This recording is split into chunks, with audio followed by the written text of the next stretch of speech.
Hello नमस्कार, मेरा नाम सिद्धार्थ सक्सेना है। और जो मैंने पहली वीडियो डाली थी कि प्रीलिम्स कैसे क्रैक किया जा सकता है, मेरे अनुसार प्रीलिम्स की क्या स्ट्रेटजी होनी चाहिए, कौन कौन सी चीज़ें पढ़नी चाहिए, वो मैंने अपनी पिछली वीडियो में बताया था। और बाई लक कि उस वीडियो का रिस्पांस भी ठीक ठाक किया, मतलब 1000 के आसपास व्यू मेरे लिए ठीक ठाक है, क्योंकि चीज़ें ठीक थी। दोस्तों ने देखा, दोस्तों ने उस पर प्रतिक्रिया बताई कि इसका कैसे करना चाहिए और चीज़ें कैसी की जानी चाहिए।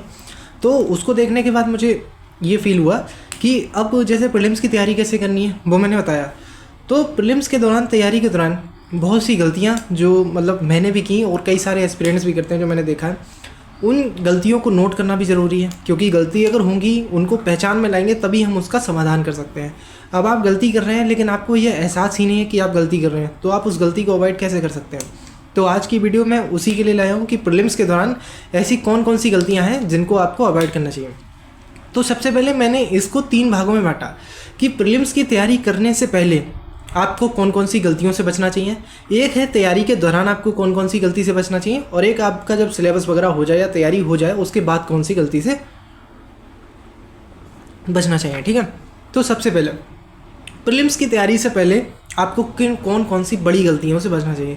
हालांकि लोग कहते हैं प्रोसेस इंपॉर्टेंट है, लेकिन प्रोसेस से पहले का भी एक जो फेज़ होता है वो भी बहुत इंपॉर्टेंट है, और प्रोसेस के बाद का भी। तो पहले कौन कौन सी गलती से बचना चाहिए। अब जैसे आप अगर आप दिल्ली प्रयागराज जाके तैयारी कर रहे हैं तब तो आपके पास ऑप्शन नहीं है कि आप नहीं बताएं किसी को कि आप तैयारी नहीं कर रहे हैं। आपसे कोई पूछेगा दिल्ली में क्या कर रहे हो, तो आपको बताना पड़ेगा सर मैं आईएएस की तैयारी कर रहा हूँ, पीसीएस की तैयारी कर रहा हूँ, नेट की तैयारी कर रहा हूँ, तो आपको बताना पड़ेगा।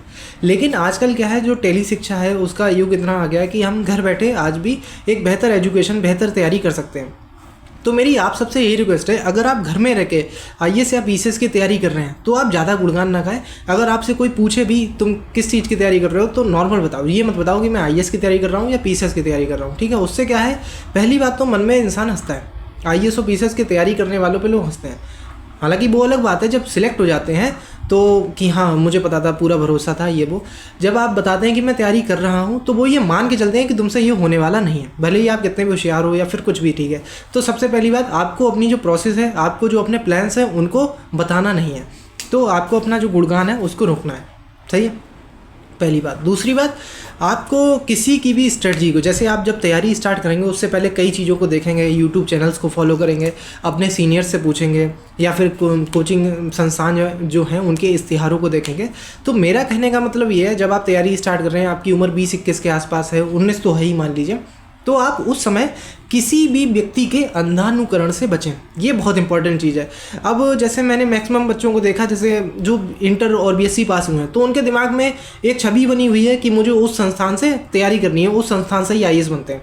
रियल बात है ये। अगर उनके सामने हम किसी और संस्थान का नाम ले लेंगे तो वो कहेंगे अरे नहीं, मतलब समझ रहे हैं आप।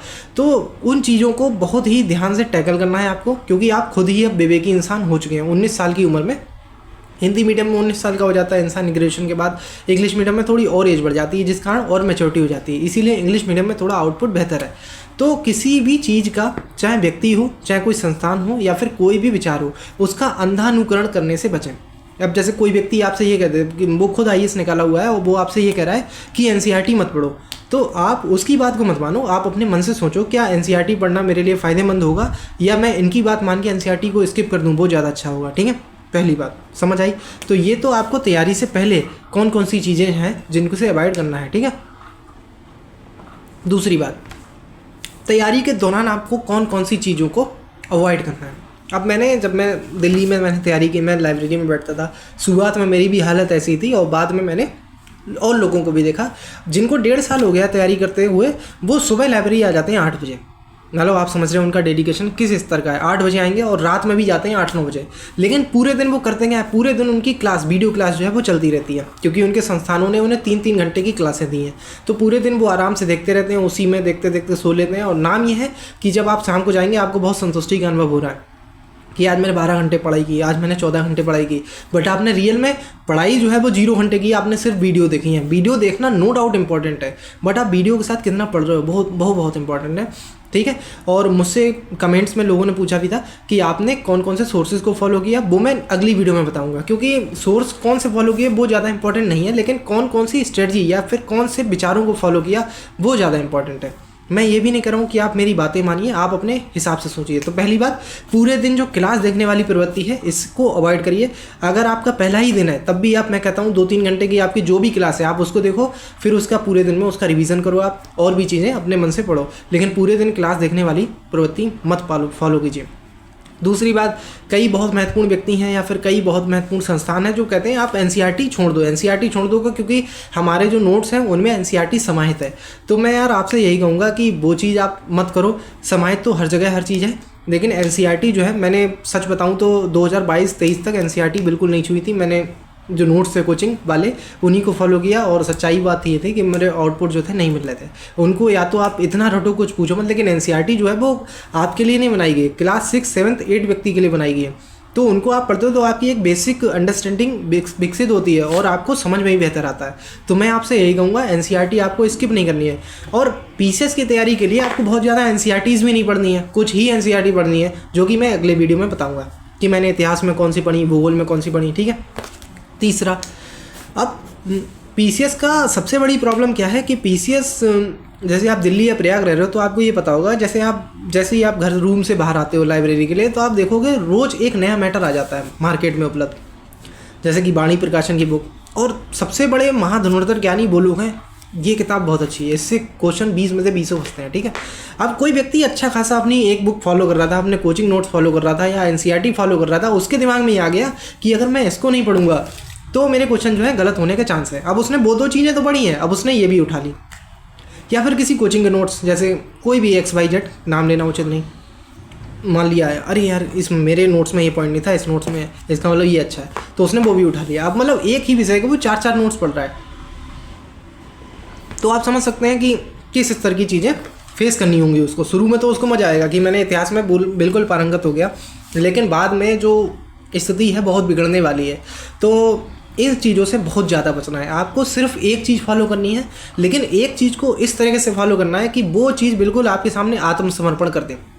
जैसे सच्चाई की बात यह है, अगर आपको मैं 10 पेज की भी कोई PDF देता हूँ और मैं कहूँगा 10 बार पढ़ो इसको, रट डालो बिल्कुल, उसके बावजूद भी अगर उसमें से मैं आपसे 10 क्वेश्चन पूछूंगा तो हो सकता है आप 9 का ही जवाब दे पाएँ, जबकि आपकी तैयारी बहुत अच्छे लेवल की होगी, तब एक क्वेश्चन आपसे तब भी गलत होगा। ये स्थिति होती है 10 पेज के नोट्स में। और आपको अगर मेरी बात पे डाउट है तो आप सेल्फ एनालाइज कर लेना, कोई सी 10 पेज उठाना, उनको 2 घंटे 3 घंटे में पूरा रट डालना और अपने मम्मी पापा अपने किसी भी कलीग को दे देना, ठीक है। उससे पूछना इसमें से मुझसे कोई 10 क्वेश्चन पूछ लो, अगर आप 10 में से 10 बता रहे हो बहुत अच्छी बात है, लेकिन 90% चांस है कि आप 10 में से 10 सही नहीं बता पाओगे, या फिर इस स्थिति में आ जाओगे कि यार ऑप्शन दे दे, इस तरीके से, ठीक है। तो इस चीज़ से बचना है। चौथी बात, मोस्ट इंपॉर्टेंट बात, टेस्ट और PYQ, ये बहुत इंपॉर्टेंट चीज़ होती है किसी भी एग्ज़ाम के लिए और पीसीएस के लिए तो खासकर, ठीक है। तो कई लोग जो क्या होते हैं, महारथी लोग, जो सिर्फ घटना चक्र को रटे जा रहे हैं और टेस्ट को बिल्कुल ही स्किप कर देते हैं, ठीक है। तो उससे क्या होता है, उनकी तैयारी बहुत बढ़िया है क्योंकि उन्होंने घटना चक्र रट डाली है, 10-10 बार रटी है, ठीक है। उनसे कोई भी क्वेश्चन आप मौखिक पूछ रहे हो तो वो बता रहे हैं आराम से, बड़े अच्छे से, और आपको लगता है इस बंदे का तो होना ही होना है, ठीक है। लेकिन अब जो पीसीएस का पैटर्न बदल रहा है तो 150 क्वेश्चन आते हैं 2 घंटे में। वहाँ पर जब बैठते हैं कथन कारण वाले क्वेश्चन है तो टाइम मैनेजमेंट में अब उनको दिक्कत हो रही है। क्यों? क्योंकि उन्होंने प्रैक्टिस नहीं की है। इससे क्या होता है, उनकी तैयारी और नॉलेज अच्छी होने के बावजूद भी उनके क्वेश्चन छूट जाते हैं, या फिर लास्ट में आते आते उनका चेहरा लाल पड़ने लगता है तो वो गलत गोले का ले कर देते हैं। इससे क्या होता है, उनका रिजल्ट जो है या तो रुक जाता है या फिर किनारे से होता है, समझ रहे हैं। और दूसरे व्यक्ति उस प्रकार के हैं जो सिर्फ टेस्ट दिए जा रहे हैं, जिन्होंने PYQ को स्किप कर दिया है, ठीक है। तो इन दोनों में समन्वय बनाना बहुत ज़रूरी है। मेरे हिसाब से इन दोनों में वरीयता तो देखो PYQ की है। सच्चाई की बात तो ये है कि आपको जो 30 साल का PYQ है वो मेरे हिसाब से 1 साल में कम से कम 10 बार रटना है। 10 नहीं तो कम से कम 7 बार मान लो यार। देखो प्रीलिम्स निकालने के 7 बार बहुत बड़ी चीज़ नहीं है, ठीक। 7 बार तो आपको रटना है, ठीक। और जब आप 7 बार इसको रट लो तब आप टेस्ट पे जाओ। और मेरे हिसाब से आप फुल लेंथ टेस्ट लगाओ पीछे के एग्जाम से पहले। अगर आप बिगिनर हो तो 20 टेस्ट लगा लो, और अगर आप प्रो हो चुके हो, थोड़े बहुत 2-3 अटैम्प्ट हो चुके हैं आपके, तो आप अगर 5-10 मतलब स्पीड के लिए लगाओ टेस्ट। बहुत ज़्यादा नॉलेज संग्रह करने के लिए मत लगाओ, क्योंकि नॉलेज के कलेक्शन से आपके बहुत क्वेश्चन सही हो जाएंगे तो 1-2 क्वेश्चन एक्स्ट्रा, लेकिन उनके बदले में आप कितने क्वेश्चन मिस कर दोगे ये इसका अंदाज़ा आप नहीं सोच सकते। तो PYQ को बिल्कुल रट डालना है, जो भी 30-35 साल वाला है यूथ का। और मैंने बताया था ईयर वाइज वाले का फ़ायदा क्या है वो मैं बाद में बताऊँगा, समझ आया। तो ये 4 चीज़ें जो हैं तैयारी के दौरान आपको अवॉइड करनी है। और बाद में कौन कौन सी चीज़ें अवॉइड करनी है। आपका पूरा सिलेबस हो गया, आपने PYQ पढ़ लिए, अब कौन कौन सी चीज़ें अवॉइड करनी है। सबसे पहली बात, आप ओवर कॉन्फिडेंस मत लाओ अपने अंदर। हो सकता है आपकी तैयारी बहुत अच्छी हो, आपके संगी साथी जो हैं उनकी तैयारी आपसे कम अच्छी हो, वो हो सकता है 10 में से 5 के जवाब दे पाते हो, आप 8 के। अब आप कूदने लगो बहुत ज़्यादा कि अरे मेरा तो हो जाएगा, इनका नहीं होगा। तो इस चीज़ से बहुत ज़्यादा बचाव करना है। नॉलेज से सिलेक्शन नहीं होता, सिलेक्शन होता है स्ट्रेटजी से, आपके अंदर कितनी इमोशनल इंटेलिजेंस है उससे, और तीसरा उस दिन आपकी किस्मत कैसी है। इन तीनों का समन्वय होगा तभी आपका सिलेक्शन होगा। कोई भी एक चीज़ अगर यहाँ पे मिस रहती है तो आपका सिलेक्शन नहीं होने वाला, ठीक है। तो पहली बात, ओवर कॉन्फिडेंस मत लाओ, किसी की बद्दुआ मत लो, ठीक। दूसरी बात, अंडर कॉन्फिडेंस भी मत लाओ, मतलब लो कॉन्फिडेंस कि अगर आपने, जैसे मेरी तो लाइब्रेरी थी, लाइब्रेरी से मैं नीचे उतरता था तो नीचे ही फोटोकॉपी की दुकान थी, तो वहाँ टेस्ट होते थे, आप खोल लिया आपस में दोस्त, मतलब इसका ये बताओ, तो किसी ने ए बताया, किसी ने बी बताया, किसी ने सी बताया। अब जिसका सही हो गया वो तो खुद, अब आपका गलत हो गया, अरे यार मैंने क्या मिस कर दिया, मैंने क्या मिस कर दिया, मैं क्यों नहीं बता पा रहा हूँ। तो इन चीज़ों से बचो। जो क्वेश्चन टेस्ट सीरीज में आया आप ये मान के चलो वो पेपर में नहीं आने वाला, ठीक है। सही हो जाए तब भी और ना हो जाए तब भी, अपने आप को कुल मिला के मोटिवेट करना है लास्ट दिन तक। पेपर देने के बाद तक आप ये मान के चलो मेरा सिलेक्शन हो रहा है, ठीक है। देखो, अगर ये मानोगे नहीं हो रहा है तब तो नहीं ही हो रहा है, अगर ये मान लोगे हो रहा है तो ज़्यादा से ज़्यादा क्या होगा, नहीं होगा। तो इस प्रकार की मेंटलिटी आपको अपने मन में बनानी है, ठीक। पूरी बात का क्रक्स ये था, पीसीएस की तैयारी के दौरान आपको कौन कौन सी चीज़ें अवॉइड करनी होती हैं।